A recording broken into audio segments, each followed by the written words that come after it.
Книжни придобивки за месец април, част 1. Определено ще има част 2, тъй като разбрах, че Озон са пуснали страхотни намаления по повод Деня на книгата на 23 април.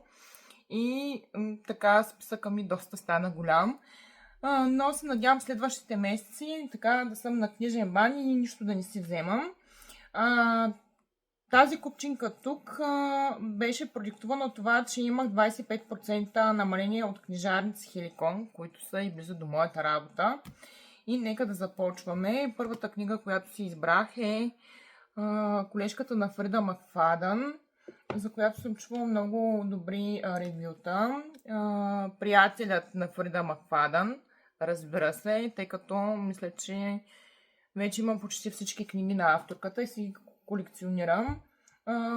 И ще трябва да започна така лека по лека да я чета. Книгата, която си взех отначало заради красивата корица, е книга на Вратите на Гарет Браун.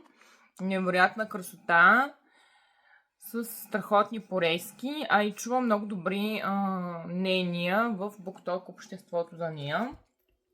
Друга книга, която отново е повлияна от BookTok, е Силата да кажеш не на Ванеса Патрик. Надявам се да е интересна книга. Следващата ми е подарък от един много специален човек. Биохакинг за жени на доктор Моли Малов, която се надявам да е супер интересна, както и звучи. Следващата е Приятната продуктивност, как да свършиш повече без да откачиш, на Али Абдал. Определено в момента ще ми бъде много полезно да я прочета, стига да имам време за нея, разбира се. Решителният ум е следващият ми избор на Шахриян Банури. Или как винаги да правим най-добрия избор. Отново ми се струва, че ще е доста интересна.